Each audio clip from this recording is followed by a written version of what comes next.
Hey guys, so if you have been watching the news at all lately, you see a 24-hour coverage of the ongoing conflict of Gaza with Israel. Of course, October 7th, uh, Hamas, the political party in charge of the Gaza Strip, launched an attack on Israel. I think so far there's been about maybe 1,200 I think 1,200 Israeli deaths, maybe a little over 900 Palestinian deaths, maybe up to 1,300 at this point. It's Let's be real, we won't know the number of dead until this thing's over because they've started doing attacks on the Gaza Strip. To give some context, by the way, guys, the Gaza Strip is about twice as big as Washington D.C., but three times the population. I think it is one of the densest places on Earth as far as population density. So any attacks, any airstrikes that take place in that area, the Israeli government can say we're giving warning. It doesn't matter. You can't hide from that.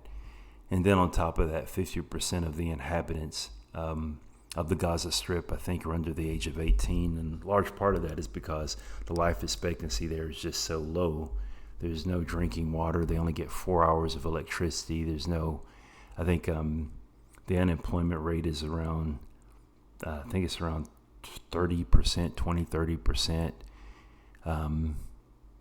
Anyway, it's been referred to by a number of people as the world's largest open air prison. But on the flip side of that, if you've seen the attacks and the actions done by Hamas, it's pretty horrific. Now, to make a one-to-one comparison there is not quite right, because one action is done by Hamas, which is this militant, this kind of militant terrorist organization, and the people who are largely suffering from this are civilians. And I think Hamas has less than a 40% approval rating of the people who live in the Gaza Strip.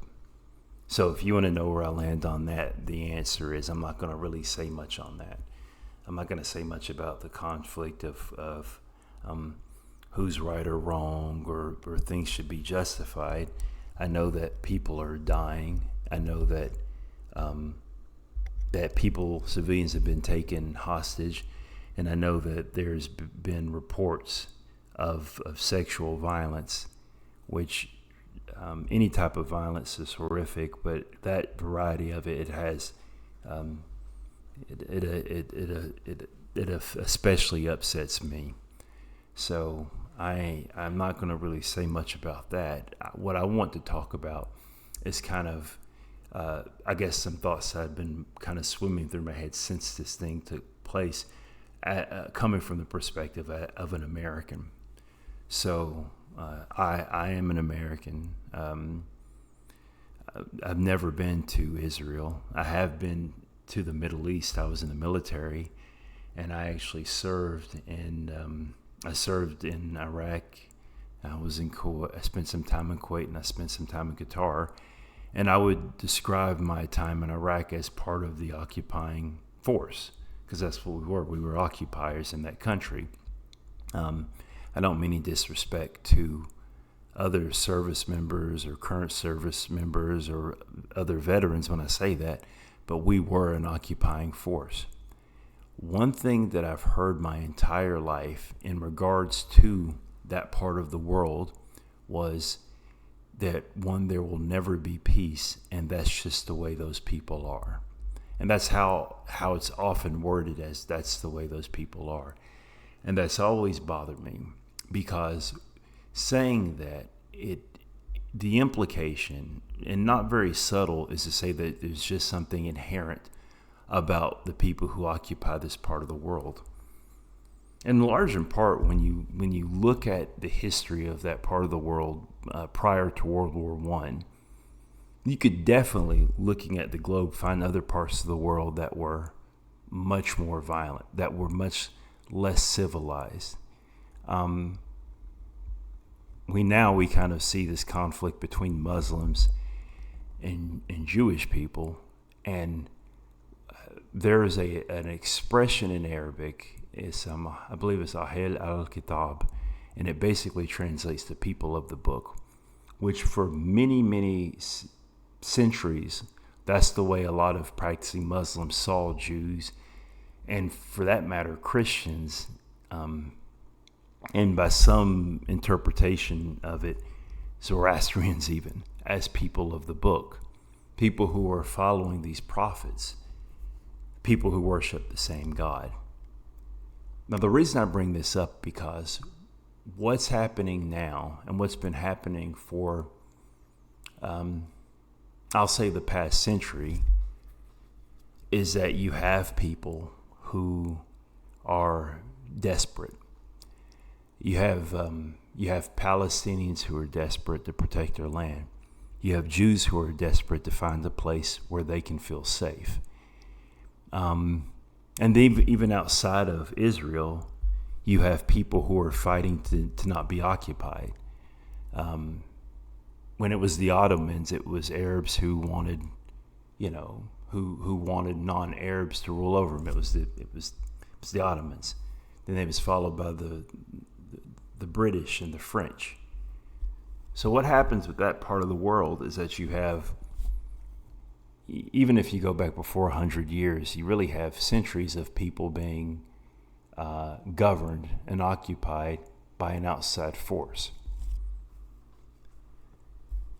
So get anyone who feels that desperation, that need to be self-governed, and then you put on top of that existential dread, the existential dread of the Palestinians, where their land is being taken away, the existential dread of Jewish people who saw millions of their people systematically exterminated.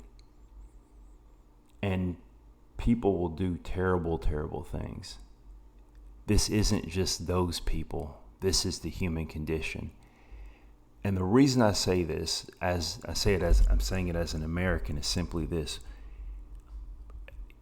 And I don't mean to make it about America, because as far as the comments on the Middle East, there are people who are much more informed and much more nuanced and much smarter and much more, I guess, willing to take a stance, whether it's good or bad, than I am. One thing about me is that it's not that I'm not willing to take a stance. It's just that I know that I don't know. I know that there's a lot of things I don't know. But what I do know is I know that the people over there are human beings. And I know that that part of the world is where civilization, modern civilization, sprouted from. I know that that part of the world is where we have science and writing, where their culture disseminated throughout the entire globe, the phonetic writing system, the number system that came from, the Persians and Indians through the Arabs, mathematics, astronomy, all of these things, they came from largely that part of the world, that part where Africa and Asia meet, and just West Asia. These aren't savage people. These aren't animals. These aren't primitive people, as much as we'd like to think that we're better than them, as much as we'd like to look at them and say that's just the way they are. They're not. These are very civilized people. But when you put people in these conditions where they're desperate, where they're seeing that their kids die from disease, where they see their kids die from violence, when you put people in a situation where they're trying to find a place where they can feel safe, this is what you get. What I think we can learn from this as Americans is this is a weird takeaway, I know, but this is the thing that keeps going through my head. We don't want that. We have this thing, I think, Americans, that we think and it isn't just Americans. I think it's largely Westerners, or but Americans definitely have this. We think that we are just so much better. We think we are more civilized and we are superior. We think that our conflicts that we have are just different. When we do acts of violence, it's different. We justify these things.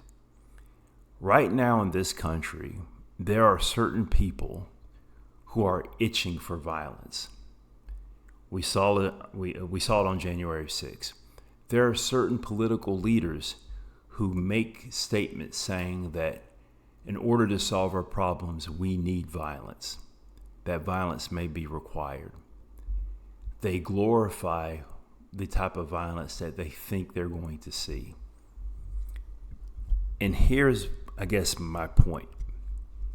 If these people who developed astronomy, if these people who developed advanced mathematics, if these people who gave us the writing systems we use, if these people who have, great discoveries in so many different fields of philosophy, of logic and thought, who've given the world just amazing stories, who've given the world religion, the religion that the majority of the world practices,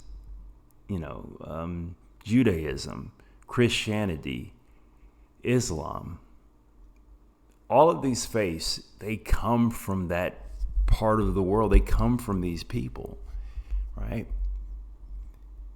If these people can be this way, what do you think we can do if we decide to turn on each other? They are civilized people, and look at what they feel forced to do in their circumstances. If you want to see what a conflict would look like, and this is the thing that I've been saying, I guess, for since my time when I served in Iraq. If you want to see what a real civil war looks like, look at what's going on there. And whenever you have a political leader here in the States who makes gestures to violence, who says things that we need to solve our problems by Second Amendment solutions, who says that we have to fight as opposed to having a discussion, we have to fight as opposed to using democracy. When you have leaders who say that other people, our neighbors to the south, our